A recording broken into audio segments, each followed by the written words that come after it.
All right, haere mai. Welcome to our second webinar for the Learning Over Lunch webinar series, where we will be spotlighting primary prevention in action through the voices and experiences of sexual violence prevention kaimahi around the country.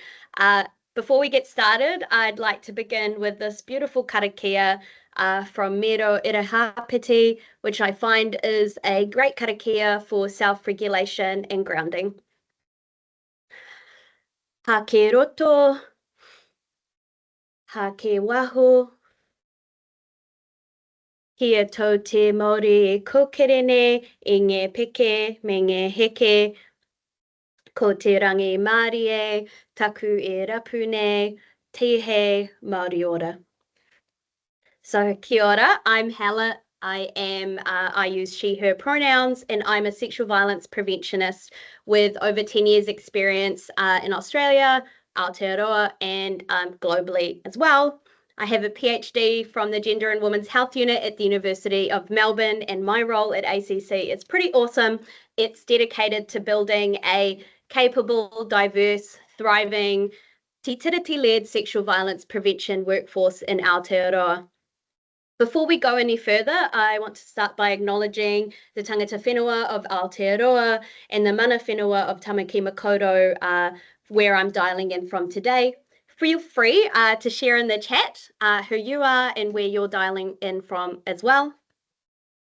I also wanted to take a moment to acknowledge that today is the 25th of November, International Day for the Elimination of Violence Against Women.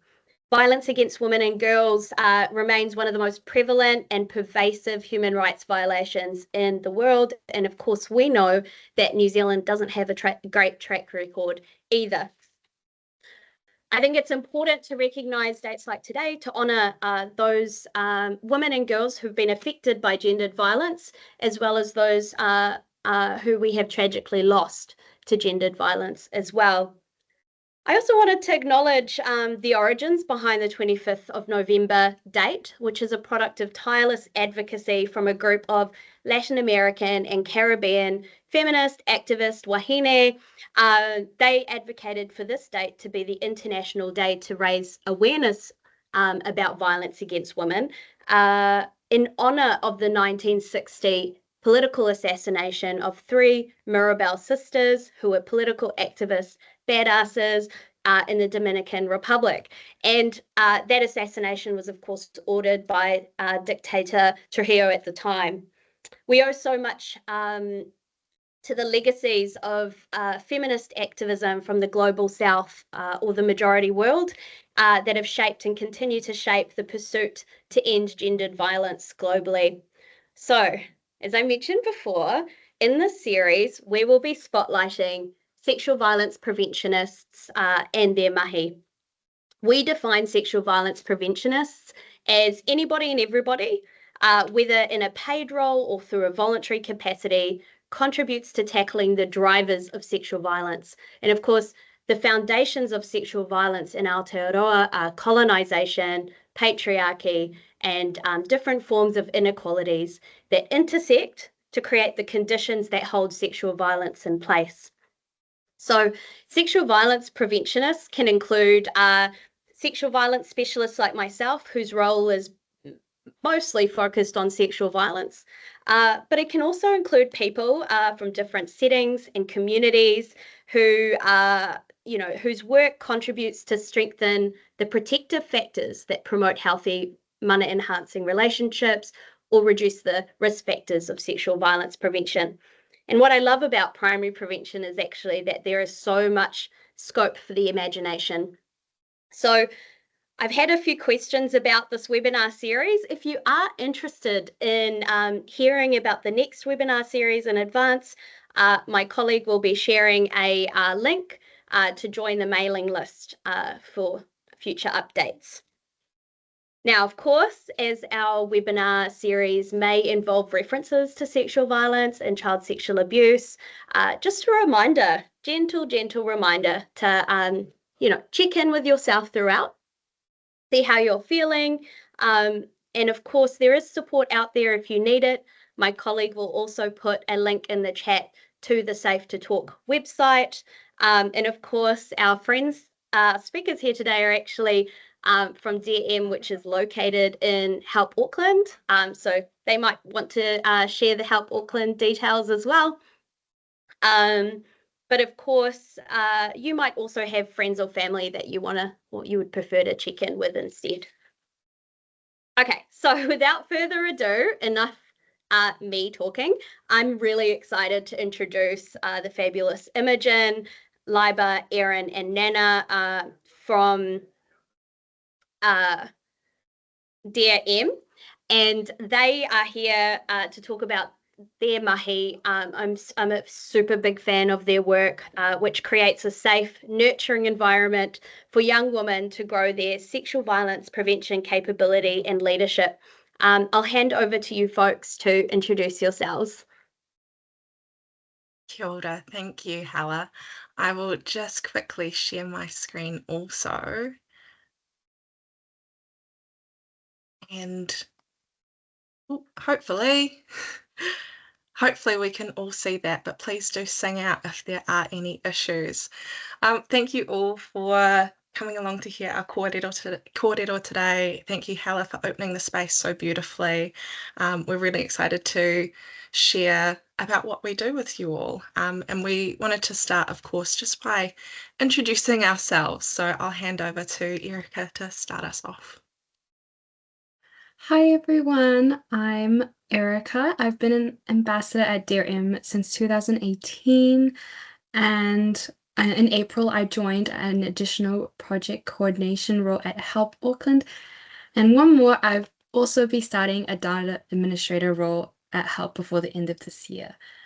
A bit about what DRM means to me is it's a space that has helped shape some of my core values that I hold today, and I've loved growing alongside and with my fellow ambassadors.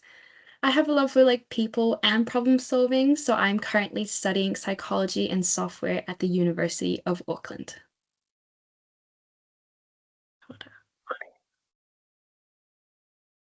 That's all. Nana, did you want to jump in next? Hello, my name is Nana. I'm 19. I do a Bachelor of Science majoring in psychology at the University of Auckland. And I'm in Christchurch at the moment because it's the holidays, but yes, I'm originally from Christchurch and then I moved to Auckland for university. What drew me to DRM, when I remember when I was at high school and when there was a lot of, and I saw the social media and I saw DRM's social media, I saw people like me being represented in this space, and that encouraged me to join DRM because I feel like there's so much to be done in this space and so much change to be made. So yeah, that caused me to join this space, and now here we are sharing our truth in our story. Yeah. Awesome. Kia ora, my name is Liba. I am 20. I'm a law student at the University of Auckland. I'm going into my final year now of uni, and I've been a part of DM since year 11. So you can do the maths. I'm not going to. My background of advocacy and passions are very much in the sexual violence prevention space, especially in intersectional feminism and the role that the law plays in prevention work.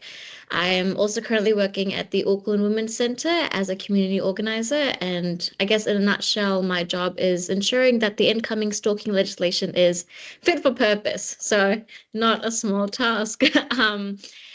I can't exactly tell you what drew me to the leadership program because I joined before it was a thing, but I can tell you why I stayed. And I think by the end of this presentation, you'll probably get the same feeling that it has given me, and that is hope. We're a very passionate group of young wahine, but at the same time, while there are so many things going wrong in the world, I feel like this group is the one group that kind of makes me go, okay, we're not completely doomed. We're going to be okay. So yeah, that's me. Imogen. Kia ora. I'm Imogen. I whakapapatu Ngāpui. I am the program lead for the wonderful DRM program. I have been working with DRM for going on 4 years now. Came into the role as a youth development worker and now as the program lead.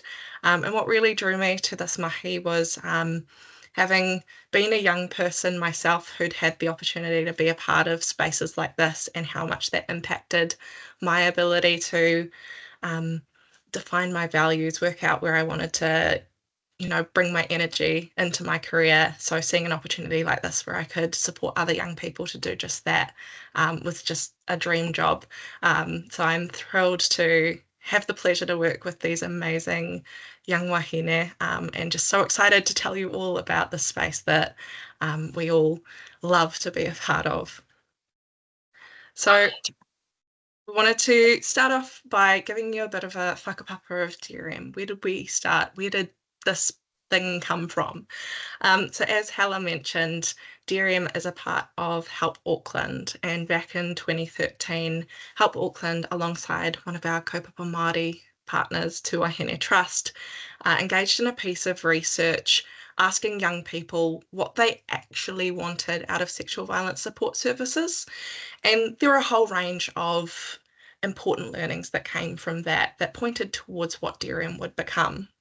Some of those being that young people didn't necessarily always want to jump straight into therapeutic supports. That could be quite daunting. Sometimes they needed space to work out what had happened to them and just wanted to navigate resources and information. They wanted a space that they could connect with other young people, hear their stories, find hope, hear what had worked for others, feel less alone in their journey, and just have a community wrapped around them. This space needed to be accessible. It couldn't be housed in a building in the CBD that people had to, jump on the bus to get to and was totally out of the way. And so it made sense that that space was online initially. And young people didn't want it to just be about sexual violence. They wanted to be acknowledged in their whole beautiful, complex selves. Young people are incredibly perceptive about the fact that so many of the issues they face are intertwined with issues that enable sexual violence. And so all of this led to this space being developed in 2016, where DRM was launched as a social media and web presence that would talk about all things relating to young people's worlds, including sexual violence, consent, healthy relationships, accessing support, but also things like mental health, school issues, friends, what's going on in the media, what's the latest thing out on Netflix, why do we feel that way about it, what's the latest album that's come out, what's that telling us about the world that we live in. And so DRM takes up this kind of diverse space online, but really at the core of it is to be a positive voice in the online space that young people can come to engage with without outing themselves, and accessing some helpful resources while also just accessing some dialogue that feels relevant to their worlds. Then that lovely thing called COVID happened, and where a lot of things were kind of held back in their connection to community, DRM being in that online space had an opportunity to continue to connect with young people. And ever since its inception, there's been a group of young women sitting behind it, informing everything we do and everything we talk about. And Help Auckland acknowledged the immense value that these young people were offering us as an organisation and to their communities. And so we worked alongside them to create something that would give that value back to them and create more of an equal relationship where they could be empowered to give their knowledge and give their energy to their communities while also receiving support to grow themselves. And that's how we created the leadership program. Now today, we are into our 4th year of that program, where we work on an equal partnership model with these incredible young people who feel so passionately about not just ending sexual violence, but creating a better Aotearoa and a better world for themselves, their peers, and future young people. And Liba's going to tell us a little bit about what our name means to us. So I think something that's more apparent now more than ever is that language is important, and the words that we use, they hold mana and meaning for everyone. And so it's very, very fitting that DRM is meant to be a reflection of me, because we want every young person to feel like they can see themselves represented in the mahi that we do, the causes that we champion. And it also makes sure that we as an organization and as a cause are held accountable to our intersectionality, because if we aren't trying our best to make sure that everyone feels represented and not actively talking to the community and standing alongside the communities that we fight for, then we're not doing our jobs right. So yeah, that's why our name is Dear M, because it's dear me. Beautiful. And these are the areas of the work that we see Dear M branching off into. So I'll give you a quick little overview of what these areas are, and then each of our team's going to tell you just a little bit about what it's like to, I guess, work in these different spaces. So as you heard in our whakapapa, we started off as a social media and website presence, and that still kind of acts as a backbone or an entryway for people to engage with us, to keep up with what we're up to be a part of our conversations. So that's still a very core part of what we do. Then the leadership program I like to call the heart of Dear M. It is what guides everything we do. It is what informs, what points us to our new projects or initiatives. The young people on the program truly are the leaders of the different areas of work that we do. Then community and advocacy is what's kind of naturally grown since the establishment of the leadership program. Community in that we obviously work on a community mobilisation model, and the young people who come to us have come to become leaders in their own communities. And so in this space, it's all about us working out, what do each of our communities look like? Is that engaging with allies, other organisations, sector experts? Is it connecting our young people with their own networks? Or is it looking at who are the peers, the groups, the schools, the universities, the clubs which our young people belong to, that they have influence in and that they might like to take these conversations and take these initiatives into? So a lot of our work involves identifying who are the communities we're working with, what do they need, and our young leaders using their lived experience to inform the community work that we do, rather than us coming in and imposing what we as an organisation think might work for the communities. And then advocacy. Advocacy and activism were never necessarily at the top of the agenda for us as an organisation, but once the leadership program was started, we very naturally moved into this space, and I think that makes a lot of sense. We're talking about systems change, we're talking about prevention, we are talking about intersectionality, and there's very, very real issues, and so naturally our young people were very drawn towards advocacy and activism, working out what does it mean to uplift their own voices and other people's voices, working out what does it mean to call for true change in Aotearoa. And I'll hand over to Laiba to start our kōrero from the team and tell us a bit more about what that advocacy looks like for Dear M. Yeah, our advocacy at Dear M is very youth-friendly, and what I mean by that is that often in spaces and in today's kind of activism atmosphere, it often feels like you have to sacrifice either your youth in trade for being mature or for being put together and calm and collected, or all those things to be seen as professional. But something Dear M does really, really beautifully is that we don't have to sacrifice all the things that come with the hormones and the emotions and being a young person. And we also get to do some really badass stuff. Dear M truly does champion youth-friendly advocacy, and that's through people like Imogen, who allow us to create a space where we feel genuinely empowered and supported, but also valued for what we're saying and what we bring to the table.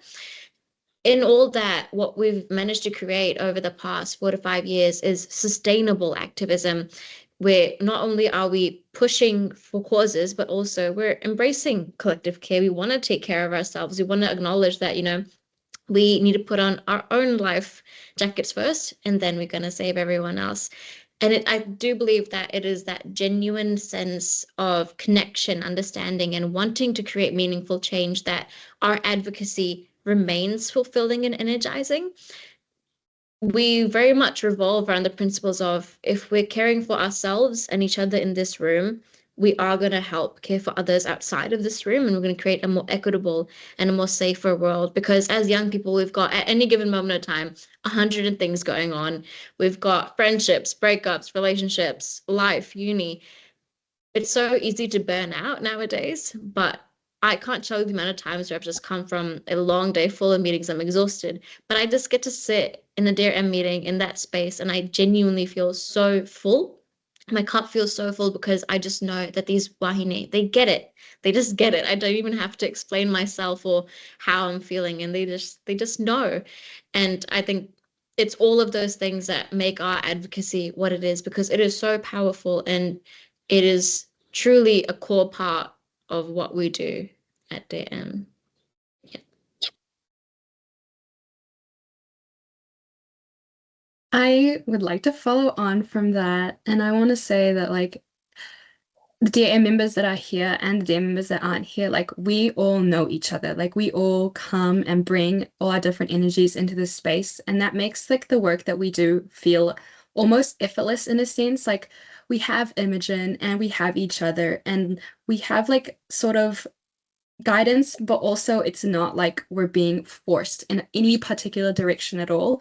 And because of that, when we all sit together and look at tackle a problem that we're all interested in, we know that we don't have to fix it on our own. We're a collective, and it's not just the young people sitting alone. It's not just me sitting alone, but it's everyone that Liba knows, it's everyone that Nena knows, and it's everyone that Imogen knows, that everyone is going to reach out and help out in any way that they know and they can. And it just makes this experience so much less daunting, and it feels empowering instead of like an endless pursuit. And I really appreciate DM for that. Just like following on what Erica said, all of us, we come from like different backgrounds and upbringing, which also means that we have different sets of passion and perspectives that we bring into the space. But when we come together, these diverse passions, it creates like these big collective energy, and where these differences are not just celebrated, but also they can help us to grow. By sharing our experiences and perspectives, we inspire one another, we tend to challenge the assumptions, and then we also expand our understanding. Even though my passion would be different to someone else's, this difference helps us in making sure that we can learn, we can connect, and also we can create something greater, which can be achieved together in the community. And that's what DRM does so beautifully. But obviously, through these experiences that we go through, we help in creating different projects, and then we also foster an environment where people can work towards these projects or like different areas of interest. Thank you all. And we've talked about the different areas of our work, and I've mentioned the leadership program is kind of the heart of all those. So we'll take a little bit more of a deep dive into what actually is this leadership program, how does it work? So I'll give you a little bit of an overview of practically what it is, and then Nana's going to tell us a bit about what it's like to be a part of that program. So the leadership program at its kind of base level is designed as a year-long program for young people aged 16 to 24 who feel passionately about ending sexual violence in their communities to come and explore what does it mean to be a leader in your community. So that starts off with a set of 4 days of training to create a foundation where we learn about things like social change, different types of leadership, connecting as a team, creating visions together, creating plans together. And then throughout the year, we deliver a series of, meetings, opportunities, engagements where the team get to continue to flesh out their understandings, their confidence, their ideas, and start to implement what that leadership looks like in their communities and in their different pieces of work. And I say at its base level, it's a year-long opportunity, but at the end of that year, there is no kick out the door. We have an open-ended program where young people are able to stay with us until they either are aging out of that young people's space or they feel that they are ready to step off into their own communities and no longer need our space. And year after year, we find the majority of folk tend to stay on with us, and the longer that they're with our program, the longer they're able to continue to build their confidence, continue to build what this community looks like, and start to move into that leadership of supporting new members of our team into this space, supporting them with the learnings, with the exploration of leadership and shaping the space for other young people. So that really taps into that by youth for youth approach that we try to apply to everything that we do. Nana, I'll let you speak a bit more about what it's like being a part of that program. As Imogen said, we started the year with like 2 weekend training, and then from there we split off and we kind of just focus on different projects, or we get involved in different things where Imogen always like texts us and be like, hey, this is another cool opportunity if you would like to join. So we tend to do that. And then every monthly we have check-ins, and then we have meetings where we just give updates on different projects that goes on and stuff like that. So the projects will go on from like guest lecturing at university to attending the Tourism conference that we did last week. This week, I think. And then it goes from like doing social media campaign, or doing a survey or something, or doing something on social media, doing vlogs and stuff like that. So the opportunities are just endless. And yeah, and honestly, I think even though we focus on a lot of the projects, but also something that we do really well is just like talking to different people around us, and like letting people around us know more about this space, and how they could get involved. And yeah, that's what the leadership program kind of entails. Thanks. And a big part of our program is our partnership model. And so we use this beautiful ladder, which I'm sure some folk have seen already. It's been around for a while, but if you haven't, this is Heart's Ladder of Youth Participation. And as I mentioned, we do those trainings at the start of each year, and in those trainings, we actually teach our team about this model. And we think that's really important because we use this as a basis for, I guess, our negotiation of what does our partnership look like. So right at the bottom in that yellow is the area that none of us want to be in when we're involving young people in things. But unfortunately, it's an area we see a lot of youth opportunities falling into, not by any malicious intent, but because of the systems that are built around us that inherently favour adults and don't so much think about what it means to work in partnership with young people. Up in the blue is where we're starting to see what real participation and involvement, empowering involvement, can look like. And I say all the time, the first time we delivered this model to our team, I had my own assumptions challenged. I was certain that the team would go, yeah, top rung, right up there. We want to be calling all the shots. We want to be leading all the initiatives, making all the decisions.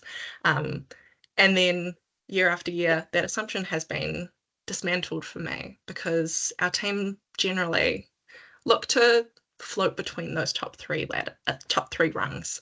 And what that looks like is still having opportunities for everyone to have their say, to speak to decisions, to be a part of consensus decision making, to introduce ideas, to start initiatives, but all that while acknowledging the capacity of our team as young people. As I think as Liba mentioned earlier, you can have 101 things going on at any one time between uni, family, friends, part-time jobs, clubs, everything else. And no one wants to be leading all of their initiatives and projects in the middle of exam season. And why should we expect that from our young people?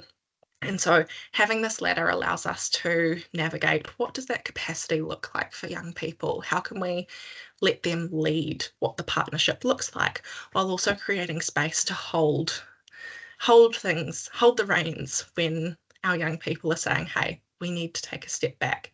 And I think that's what supports us to keep our team from falling into burnout, while still empowering them to take the lead when they feel confident, capable, comfortable to do so. Liba, did you want to tell us a little bit more about what it's like working with this model? So Imogen knows this, but I love this ladder so much. Every time I see it, I'm just like, yeah. And that's mostly because, to be very honest, the activism and especially sexual violence prevention space is not a very youth friendly.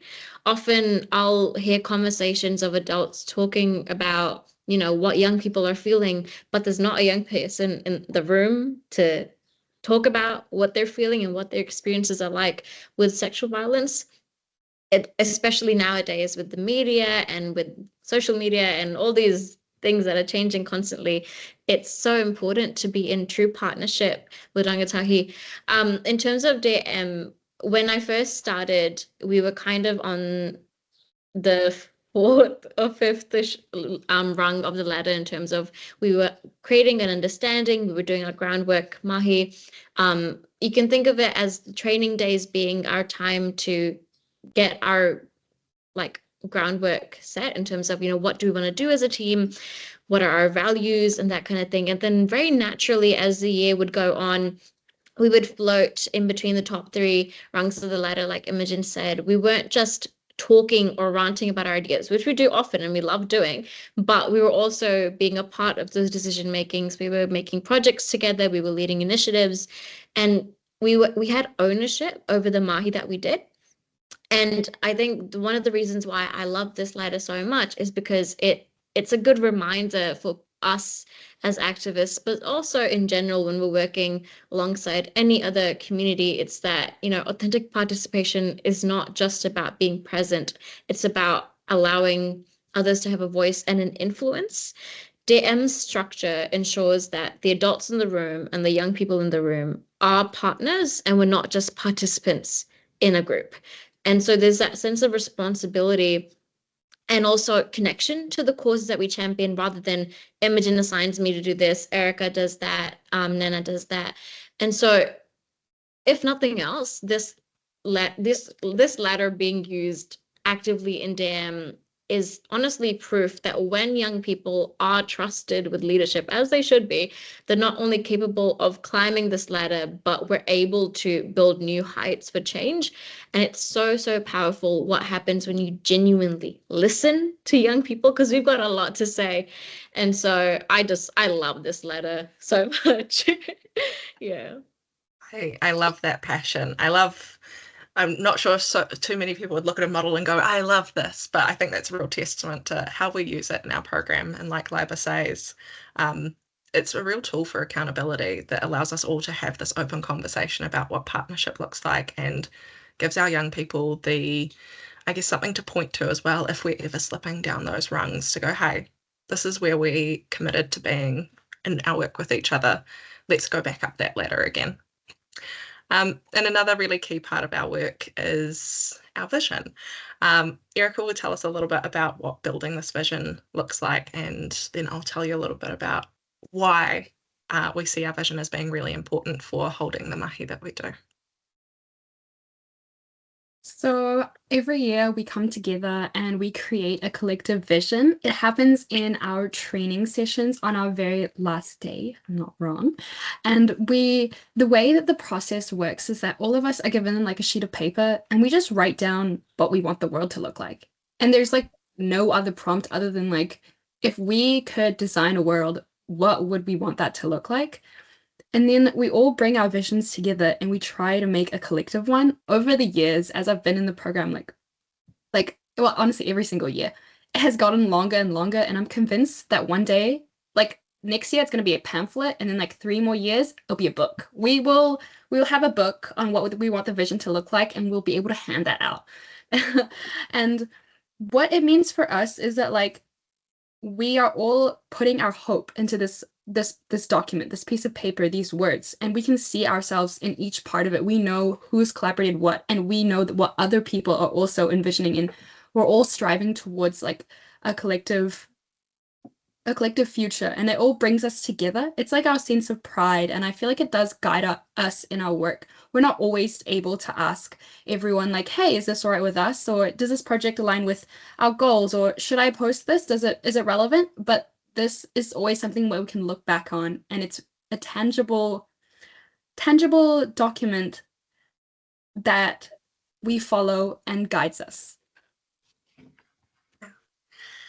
As Erica says, like on a practical level, creating a collective vision gives us that tool for testing all of our work against. And so whenever a new opportunity or initiative comes along, we don't always have the chance to talk to all 15 young people and all the mentors and all the coordinators. But we know that we've created this relationship and this sense of trust through our collective vision, and we're able to test anything we do against it. If it fits within the vision, it's something that we know the team will feel passionately about.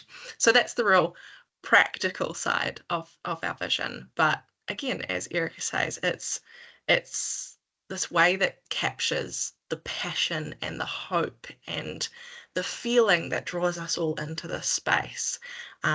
We are seen through our vision, and then in capturing that all together, it gives us this beautiful, I think I've called it recently, this tether back to hope, because let's be real, the issues we're talking about are heartbreaking.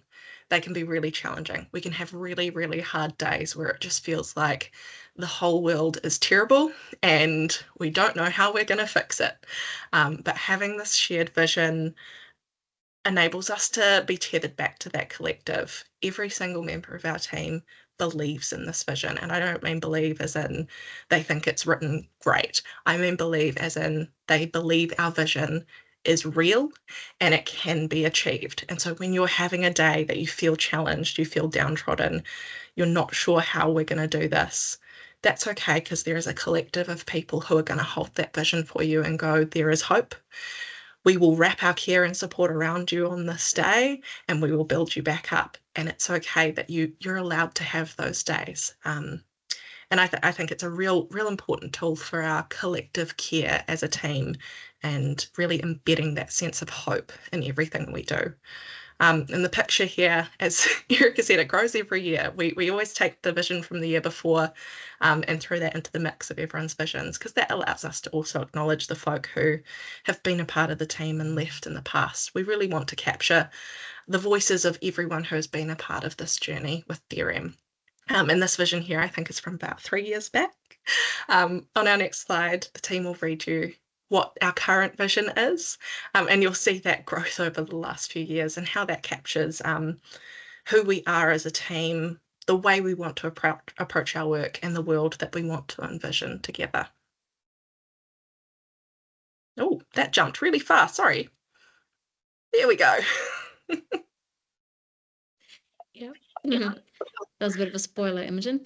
But our vision, so the DRM leadership team are a group of diverse, young intersectional feminists who drive everything we do to be by youth for youth. We are guided by the DRM values to empathize, to embrace, and to empower. In our name, M is a reflection of me, meaning we aim to ensure every young person can see themselves reflected and uplifted in the work that we do. The way we work is centered in partnership. We spend time connecting with our community and building a collective movement where everyone can feel a sense of belonging and hold power to create positive change. Together, we create a space that is free from gender roles and societal pressures. Through embracing diverse perspectives, valuing each person's lived experiences, and encouraging authenticity and self-reflection, we enable people to feel seen and heard as their true selves. We're committed to upholding Te-Tiriti or Waitangi and recognize our need of an ongoing process of learning from Te Ao Māori and Mātauranga Māori. We apply both intersectional feminist and international justice lenses to our work while advocating for equity and autonomy of choice. Our ultimate goal is to create an Aotearoa based on consent promoting healthy relationships and sustained through DRM's values of empower, empathize, and embrace. So we've told you a lot about what is DRM, how do we work, what are the things that we use in our program to hold us together in relationship and hope and maintain ourselves in this work we do together. And now it's time for a little bit of storytelling. So each of the team, we're going to tell you just a little story each about what it has looked like being a part of DRM, being a part of this community and doing work through the DRM program.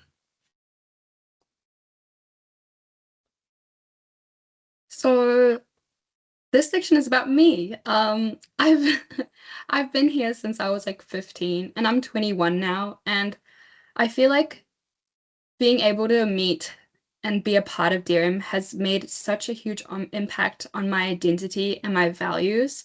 It is really grounded, like the type of person I want to be and like the type of work I want to pursue even in the future.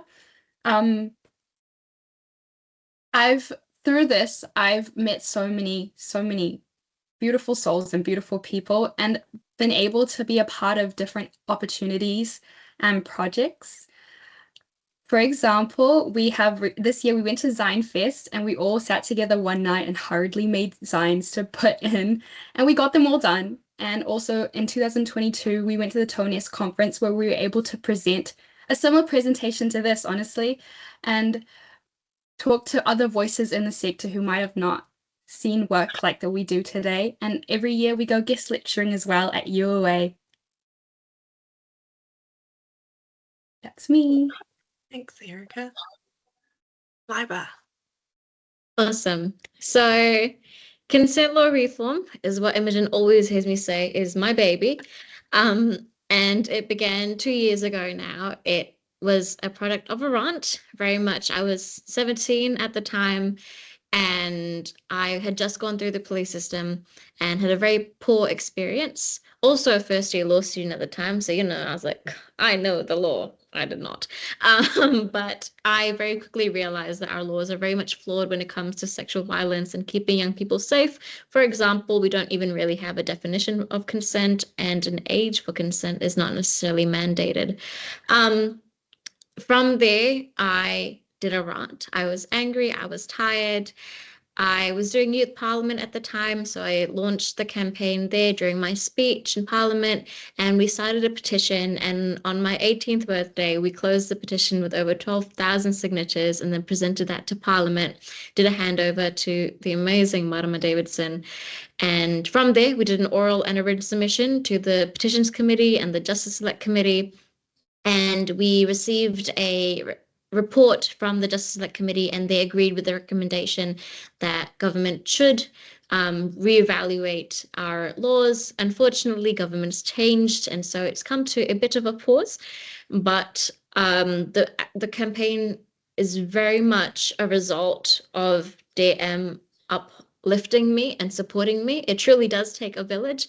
I'm a Pakistani woman of color, and I didn't even get a sex ed talk. Like, my parents pulled me out of those RPE consent education classes in high school. And so I was very unsupported by my immediate community. And so I found that space with DM. And I truly, truly mean it when I say that I could not have been able to do this campaign on my own. It was really difficult because something that I wasn't told, or like no one warns you, is that when you're doing a campaign or you're doing advocacy about something that has happened to you, it is re-traumatizing in many, many ways. And so having that space with Imogen and Miriam, who used to work alongside Imogen, and having check-ins, and if there's things that I'm unsure about, I can talk to them. If the media comes up to me, I can just talk about my experiences as a young person and as a survivor, and not necessarily about the nitty-gritty, because that I could leave to Imogen and Catherine, who's our executive director at HELP. And so, but one thing I'd also like to say is that never at any moment of time have I felt burdened with this campaign. I don't have to hit any KPIs. I don't have to do reporting on this. It is truly a product of my love and my passion. And at any given moment of time, if I want to step away because life happens, I know that I can.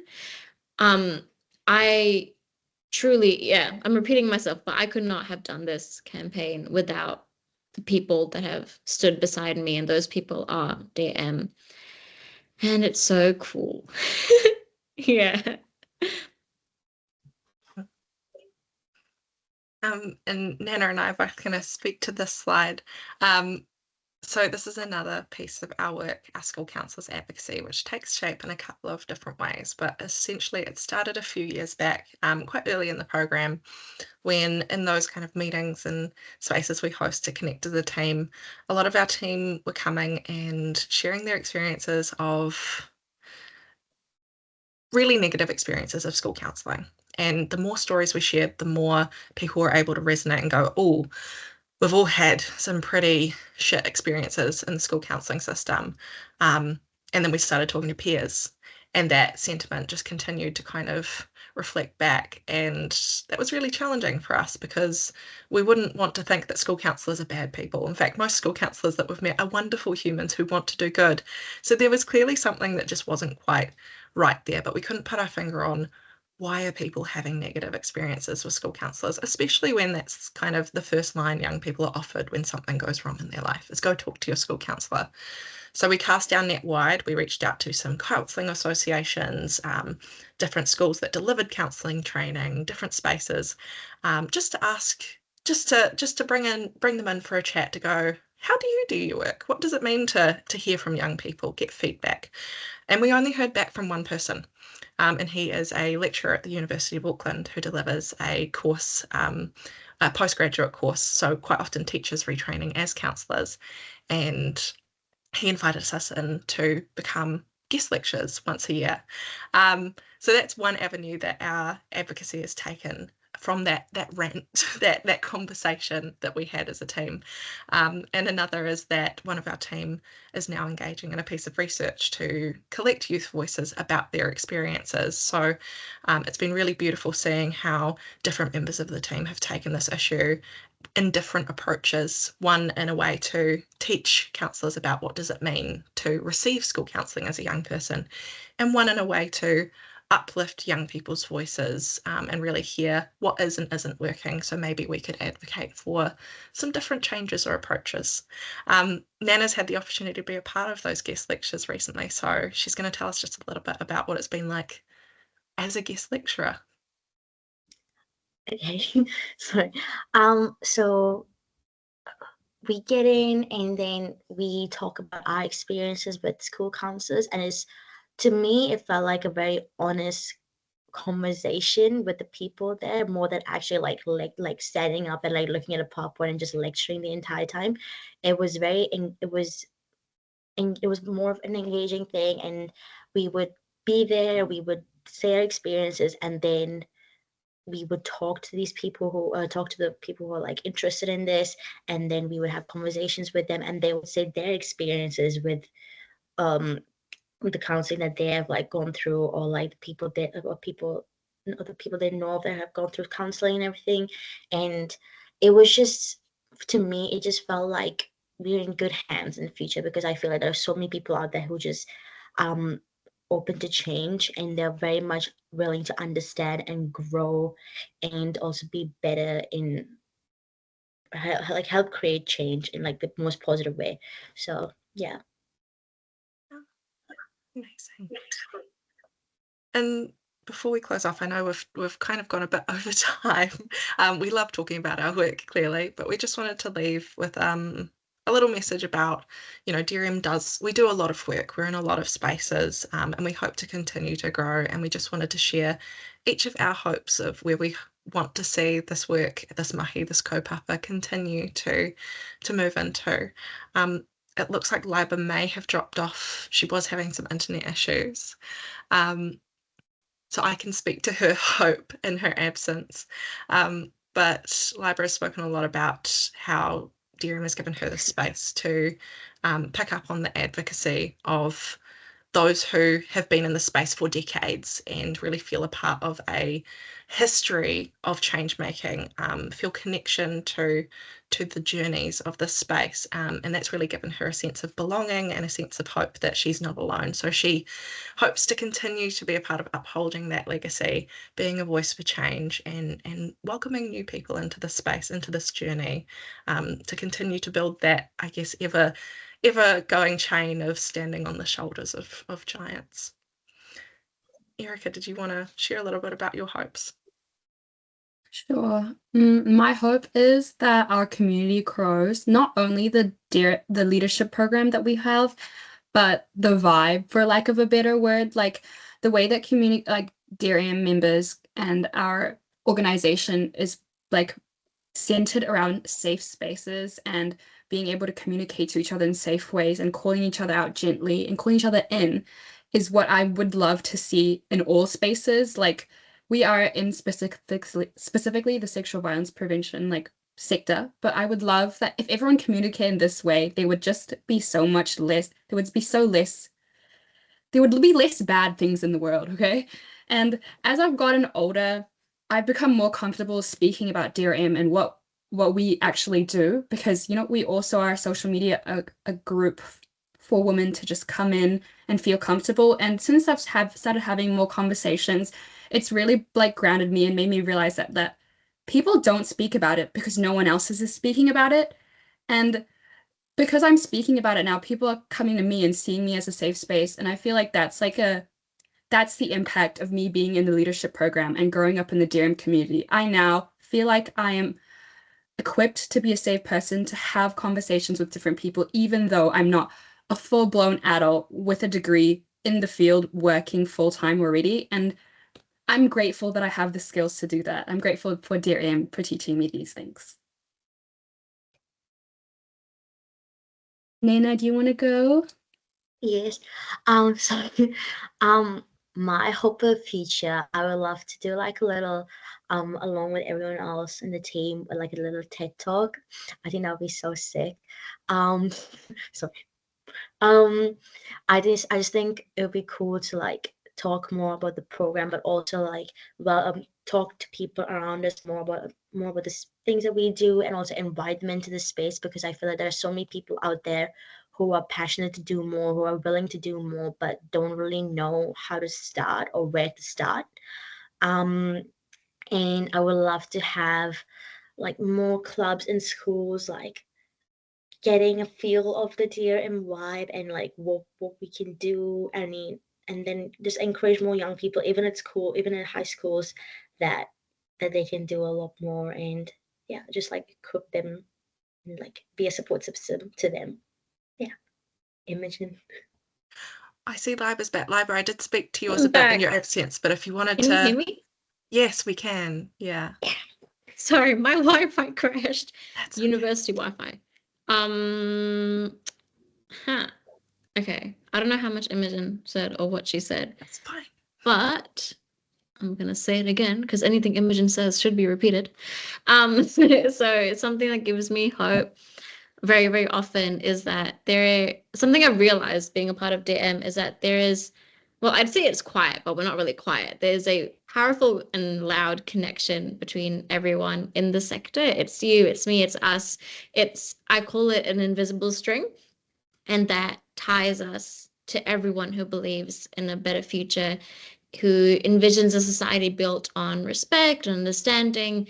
And it's a really nice reminder that the fight for things like gender equity isn't just ours. It's not just us fighting. We had some amazing wahine from Wales join us. Was it this month? Or was it last month? I don't know. They came and they were talking about all these issues, and we were just like, oh my God, we think the same way. Oh my God, we want to do that too. And so it's a really nice reminder that there is hope, because we're part of something so much bigger, and we're weaving a movement like grounded in hope and connection, and the belief that, real change, systemic change, it's not just possible, it's at this point inevitable because of the mahi that everyone is doing little by little. So that's what gives me hope for our future, and I hope that it will continue. Amazing. And yeah, I guess my hope is it is so heartwarming to see so many young people come to our space and see us as a safe space to explore their passions, work out what it looks like to belong in this change-making space. And I'm, exceptionally excited. Next year we'll be bringing on our biggest cohort ever of new young folk into the program, and it's fabulous to see more and more young people recognising us as that kind of doorway into the sector where they feel supported, empowered, and seen as their whole self. So my hope is really just to continue to offer that space and be a springboard for young people coming into the sector, and be a springboard for young people to see themselves as leaders and pursue that in whatever ways it continues to grow.